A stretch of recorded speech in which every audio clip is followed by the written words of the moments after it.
Hello you guys and welcome to my Witchathon vlog. So I have quite a few things planned for this readathon. If you haven't checked out my TBR, go check it out. But I have a bunch of Sandman comics, I have All the Stars and Teeth, and I have the Black God's Drums, and I also have the Seep by Chana Porter. Let's just get started. Let's just get going. I'm very excited for this week of reading. This week is really just going to be filled with gothic gays, and honestly, I think Rhiannon would be proud of me. Hello, you guys. So I just had a very exciting day of shopping, and I found some amazing things while I was out. First, I'm just going to show you what I got at Michael's. I found this cute little embroidery kit because TikTok is literally taking over all of my interests, and now I want to embroider and stuff. So I got this, and it should be pretty easy because you just have to use this little tool to... I actually don't know how it works. I will keep you updated when I find out. And then I just stopped by Goodwill because my Goodwill is right next to my Michael's. I was like, let me just pop in. Let me just take a look-sees. And I found so much stuff in like a span of 5 minutes. So the first thing I found was probably not that exciting, but I found this cute little tear glass container thing, which I'm gonna put my makeup brushes in. And then I found this teacup with a matching saucer, which I have been looking for one of these for forever, and I have been trying to find one that I really like that wasn't expensive. This was only $3. $3! I am amazing. And then I found a book. I found The Bone Season by Samantha Shannon for $1. I don't really know anything about this. I just know that it is an adult fantasy, and that's all I got. And now, the most exciting thing that I found at Goodwill that I was so incredibly surprised that I found was this big ass picnic basket. And not only is it a big ass picnic basket, but it's a big ass picnic basket that came with all of the utensils that you could need. It comes with 4 mugs, plates, and utensils. This was only $7. Sal and I found one of these similar. It was like a picnic basket, and then it had all of the different, plates and stuff. And that one was $20, and I just could not justify getting that price.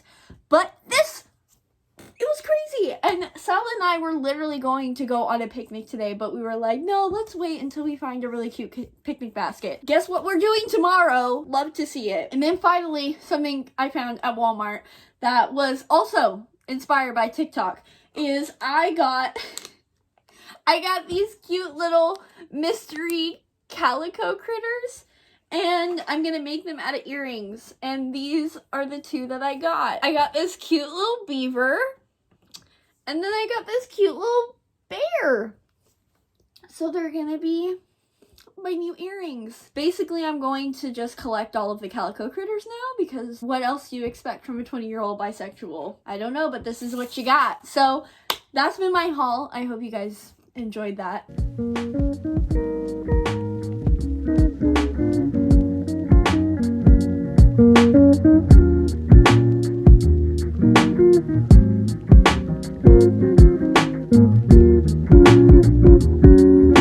Guys, so I have a bit of things to update you guys on. Last night I actually managed to finish a novella, and it wasn't on my TBR, but my audiobook came through and all that stuff. It still works for the challenges, and I finished Monster of Eldenhaven by Jennifer... Don't remember the author's name. Here she is. This is basically a little novella about the last remaining member of this really old family in this small Nordic town, and him employing a serial killer monster in order to help him carry out his plans for this town.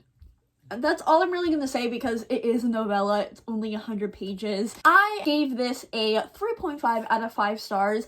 I really loved the atmosphere and I really enjoyed the writing. The characters were definitely intriguing. I think this novella just has a lot of seeds of a really great piece of work and a really great concept and world, but because it was a novella, I just don't think it really got the time or effort or any of those things that it really needed for me to absolutely fall in love with it. But I will say that this basically has the 3 G's that you could ever want. It's gross, it's gory, and it's gay. So I love that. I really did like our interactions between our 2 main characters, and I thought it could have been just so much more, and I really just wanted more from this. So if this was a full-length novel, I feel like I would have rated it a bit higher, but I think that it is a very interesting quick read. If you are interested in it, I definitely would recommend it. I think it would be a great like spooky time read.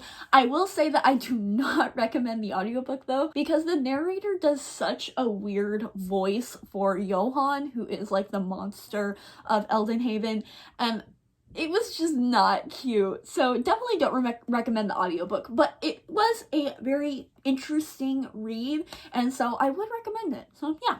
And then another novella that I've been reading, I don't know why I pulled out my iPad like you could see when I'm reading.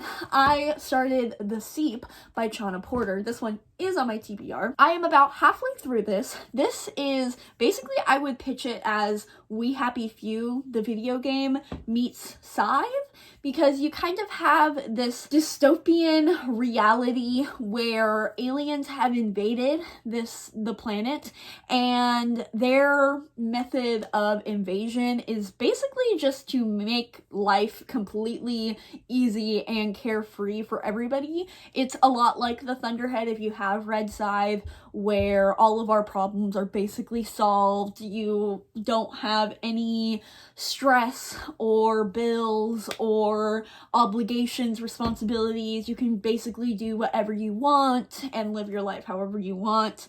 And that's kind of how the state of the world is right now. And we follow our main character, and she's not entirely satisfied anymore with the world. And we are following her as she is kind of going through this grieving process of losing her wife, because her wife decided that she wants to relive life as a child. Like, she basically wants to resort back to a baby and turn herself into a baby and relive life again.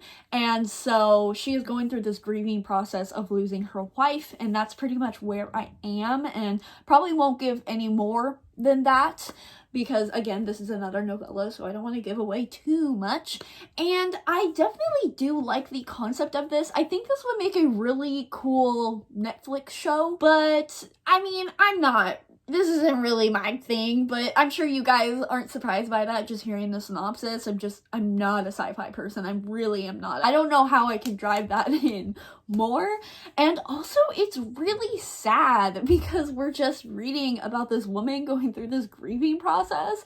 And so it's really depressing. It honestly is. I mean, I'm gonna finish it because it's only 100 pages, only like 170 pages, I think is the exact number. And so I'm gonna finish it. It's not something that I'm head over heels for, but it is interesting. So if it sounds interesting to you, I'm sure you would like it. And then finally, I have been reading All the Stars and Teeth by Adeline Grace.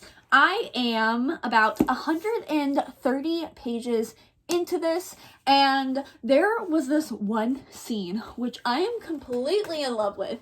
There is this underground female-led gang of enchantment magic users, and they're called the Barracudas, and basically they're able to like change people's appearances and like manipulate your mind and things like that. Oh my god, it was like the hottest thing ever, and I loved it so much. Adeline, if you want to make a whole book centering around the Barracudas, I mean, I wouldn't be opposed to that. Hit me up. We can get in contact with each other. I don't know what I would contribute to that partnership, but I'm willing to do anything you need from me. Thank you.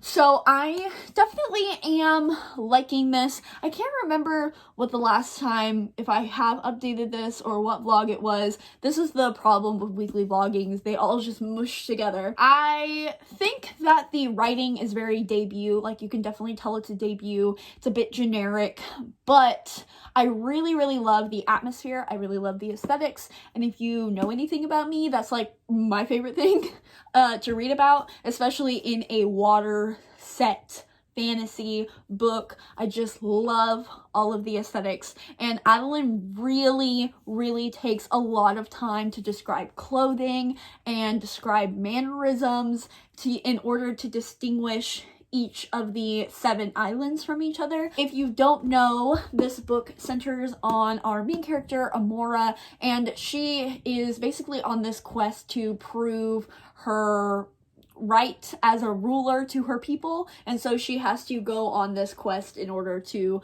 do that. And this world is made up of 7 different islands, and each of the 7 islands have their own magic system, they have their own culture, they have their own gemstone that kind of represents their island and all of that stuff. So yeah, the potential for aesthetics is met, it's there, and it exceeds it. So I love that. And we have a couple other characters. We have a pirate main character, and we also have Amora's fiance, and I assume that we're going to meet the mermaid soon, because I know that there's a mermaid character in here. They have had talks about having to get a mermaid in order to succeed in their quest, so I am very excited for that. Love me some mermaids in any capacity. So yeah, I think this is really fun. I don't think it's absolutely perfect, but I'm having fun with it, and isn't that the whole point of YA?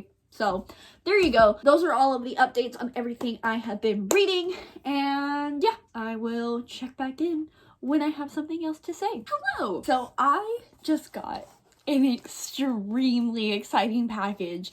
You guys are not ready. I'm not ready. You guys aren't ready. I am freaking out.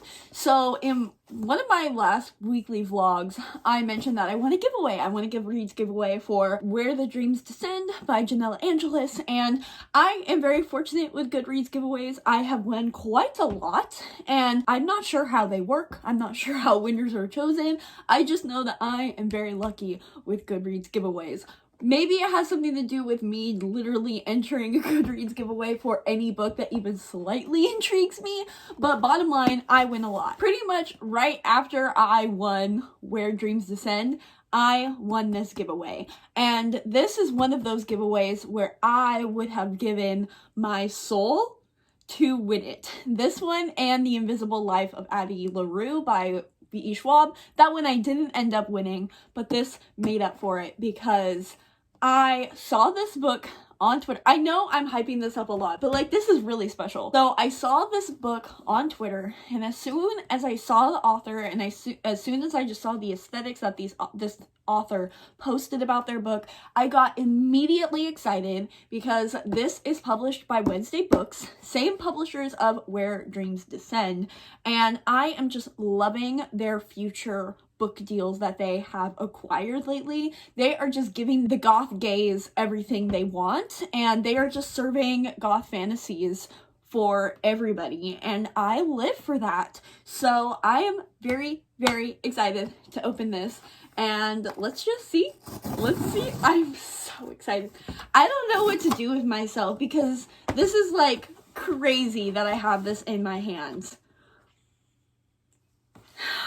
Oh my god! I got the uncorrected bound manuscript of Down Comes the Night by Allison Shaft. This isn't even an arc, dude. This is a manuscript. Like, this is hot off the Word document. It is crazy. Like, and like, look at that. Look at that gothic beauty. Like, do you see what I mean? Let's read the back together. So it says, it's a blurb from Christina Russell. It says, haunting, romantic, and occasionally grotesque. Just occasionally, as a treat.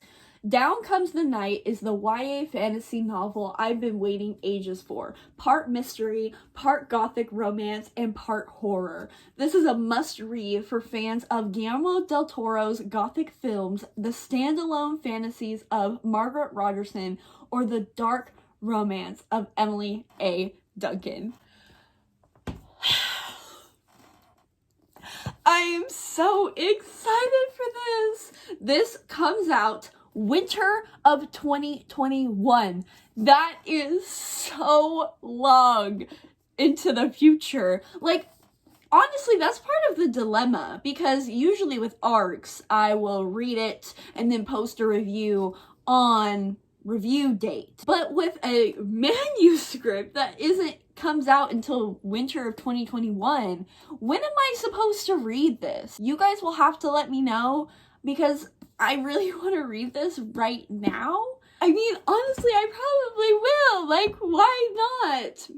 I don't know what to do, guys. I don't. So let me know down below any and all opinions, what you guys think I should do. Should I wait until winter of 2020? That gives me a whole year. Just the thought of that waiting. Well, at least, I don't know. See, I don't know. I'm gonna read it when I'm gonna read it. Let's be honest here. So I figured that I would show you guys what I did for the plant challenge for Witchathon. There is a challenge to like go out and plant something or something along those lines. I don't have the skill or the energy to do so, but I went to Michael's to get some foliage for my Renaissance themed grad party, and it's all fake, but I mean, it counts for something, right? And I decided that since a lot of it matched my room, that I would just put it up and just keep it up until the party, and then, you know, you get me. So I thought I'd show you guys what I did. So I got this vine. I don't know what these plants are. Not gonna try to act like I do. And I put it on my mirror. Hello. Oh, she's so cute. And then I already had these star little string lights, so I just put it right there. And then, boom, as you see, I got these other vine things with pink roses because, of course, and I decided to put it around my little Playboy print.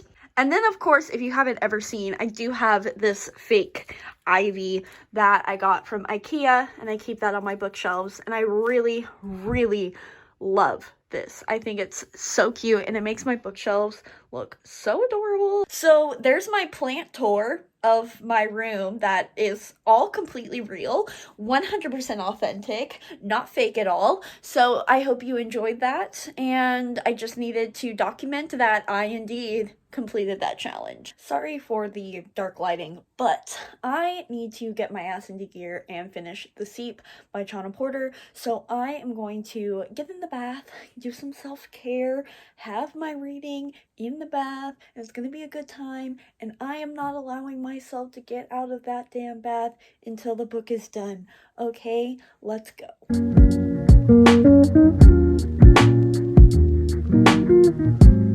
I finished The Seep, and I am going to update you guys on my thoughts in the morning because I don't want to do it right now. Hi guys, so my sister and I are going to go on a cute little picnic. We got dressed up and everything. Here's my little skirt. Show everybody your outfit. Hello. She's looking so cute with her purple dress. Here we have our picnic prepared. We are just going to go out in our front porch because we have this like big grass area.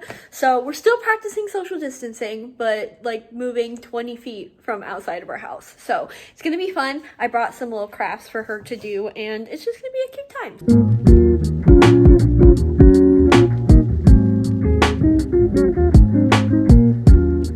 Hello, my hair. Ooh, she's crazy. But we just got back from our cute little picnic, and I did just want to say that I made a salad, and I used this boysenberry chipotle sauce for my salad. I used spinach, cotija cheese. All of my Spanish speaking friends right now are cringing at my pronunciation. It's like a salty Mexican cheese. I put that on there, avocado, and bacon. So, and then I put this stuff on it, and it's so good. It was a delicious meal. For sure. There's my salad recipe for the day if you guys are interested. Hello. So I am back in comfy clothes and I am ready to update you guys on The Seep by Shauna Porter. So as I kind of anticipated, I gave this 3 out of 5 stars, and I do just want to preface that this, above many other books, is a very subjective rating. I would actually recommend this book to a lot of people, especially if you kind of like more abstract, more weird,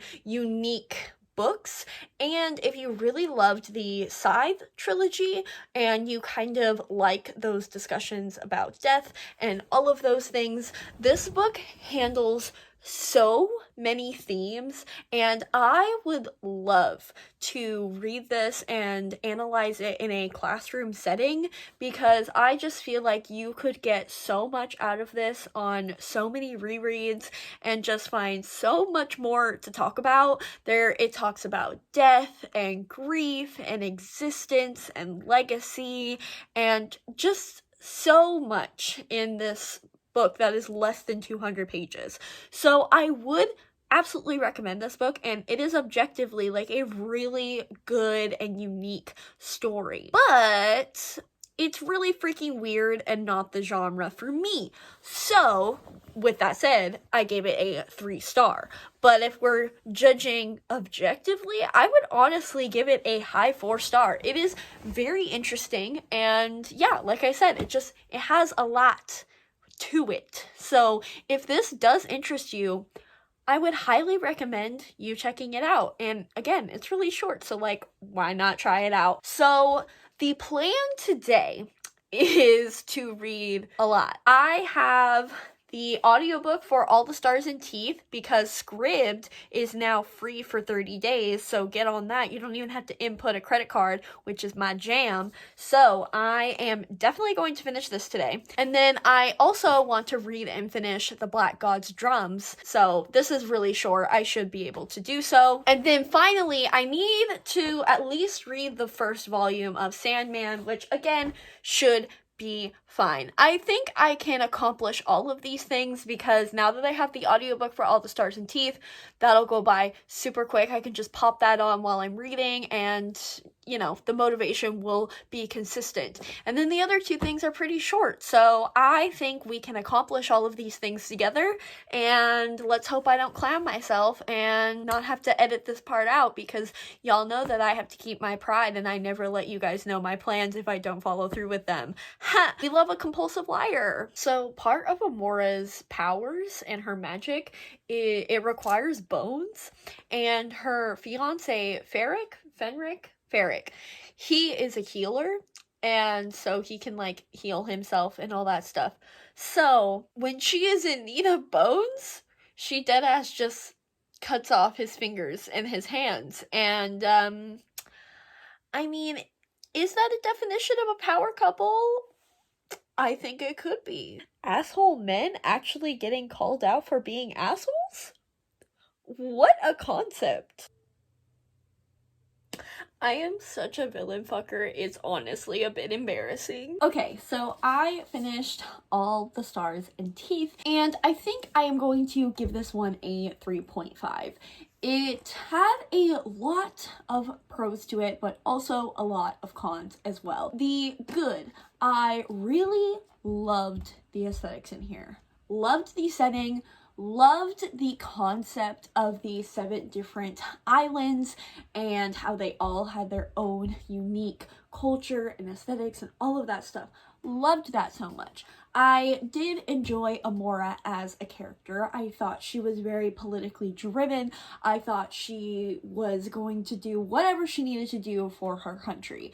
I think that was conveyed very well. I also really loved our mermaid character in here, Vatea. Loved her. Really liked the mermaid component. I would have wished it made a bigger impact on the world. I'm hoping that in book 2 we kind of get more of mermaids in general. And I also really liked how adventurous this book felt. I liked that you got to travel to many different places. I liked that there was a lot of action in this book, and there wasn't really a dull moment. Also, the chemistry between our main character and her love interest was very spicy. It was a lot spicier than I thought it was going to be. Nothing explicit, but the chemistry was there. Now for the cons. First of all, the writing style, as I've mentioned, it's very generic. It is definitely a debut story, and that doesn't really bother me because, you know, you grow as you write more, and so I don't knock authors usually for just having a generic style in their debut. That's kind of gonna happen. But another thing is that I never really understood the magic system. I never understood any of the magic systems in general. I understood them, like, I guess on a very surface level basis, but I didn't really understand how it worked, why it worked. It just seemed a little strange and not flushed out, if that makes sense. I don't really know how to describe it because there was just a lot of things in here that I was just like, it just doesn't make sense, really. It just doesn't flow. One of the characters' backstories in here, it just, again, it was like, really? That's what's going on? Again, it just did not make complete sense to me. And because the magic system is such a huge component of this book, it really did dwindle my enjoyment a little bit because I just don't think it was quite there where it needed to be. I just remembered another pro, by the way. The ending of this book was really, really good. I really enjoyed the ending. I really like the villain. The villain in here is one of those villains that, like, make sense and they're, like, logical and they're also hot. So, like, that's fun. And so I love villains like that. And that was another pro. So overall, I think that all of, like, the concepts and everything at face value, it's fun and entertaining.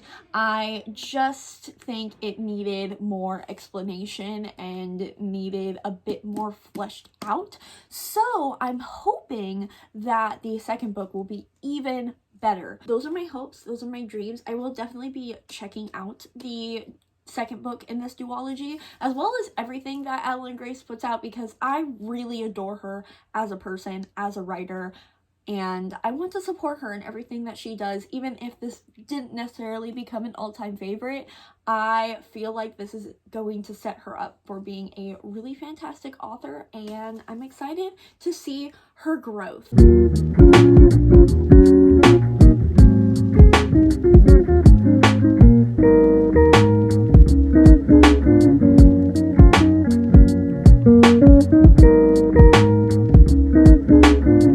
Hi, so I'm reading Sandman right now, and I fucking forgot that John Constantine is in this.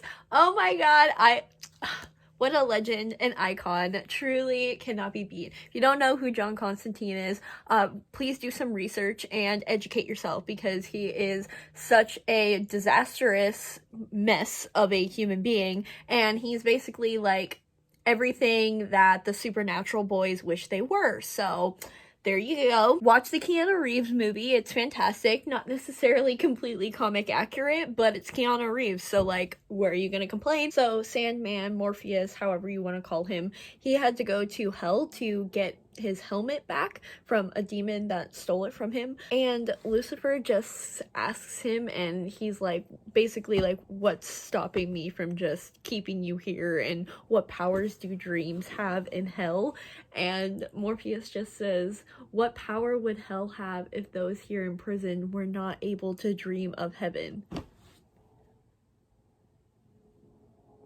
Hello, so I finished The Sandman. I finished volume 1 of Sandman, and I am going to give it a 4.5 out of 5 stars. It was fantastic. I love that I reread this because I basically remembered nothing about it, as usually goes with my rereads, and I just freaking love this comic. I love Neil Gaiman. He's a genius. The things that he does with characters, the things that he does with various themes like death and ego and existentialness, and it's fantastic. If you haven't read Sandman, like, please do it. It's just so unique. It's so abstract. It's just something that only geniuses and like fantastic writers could ever write, and I just highly recommend it. And it has one of my favorite characters of all time in it, Death, in here. Oh my god, I love her so much because she has that stereotypical look of a goth girl, but she is so pure and soft and sweet, and she says Peachy King, and she makes Mary Poppins references, and she is just the most perfect individual ever. And I should probably give a quick synopsis of this comic. So basically, in this volume, we are following Dream, Morpheus, Sandman. He goes through many different names, and he happens to be captured by this mortal, and he eventually breaks out of captivity, and he basically has to look for his tools that he uses. He has to look for his helmet. He also has to look for this ruby, and basically like sources of his power and things like that. So we are following him as he is looking for these things, and just a whole bunch of other stuff happens, and it's fantastic. Please, if you're into comics, if you're into graphic novels, definitely check this out. But other than that, I am just going to close off this vlog. I'm going to go over the challenges that I completed and the books that I didn't necessarily read on my TBR, and I actually only didn't finish one book, and that was The Black God's Drums.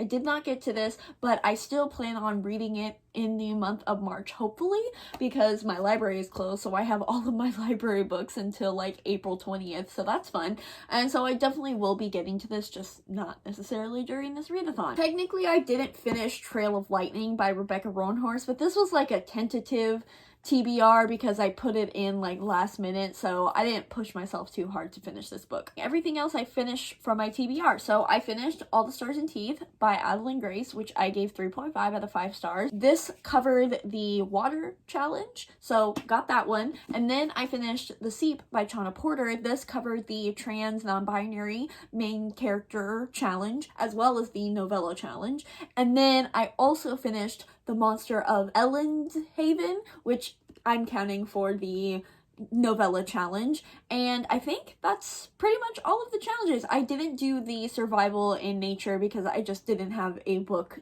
to do so for that period. And then of course I didn't finish the group book, which was The Black God's Drums. Oh, of course the last challenge was to read a graphic novel, Sandman, which I gave 4.5 out of 5 stars. So there you go. That was my Witchathon vlog. Let me know down below if you guys participated, if you guys completed the challenges, what your favorite book that you read during this readathon was. Thanks again for Rhiannon for hosting such an amazing readathon that I will always participate in. Stay tuned next week for my Zodiacathon vlog, and I will see you guys then. Bye!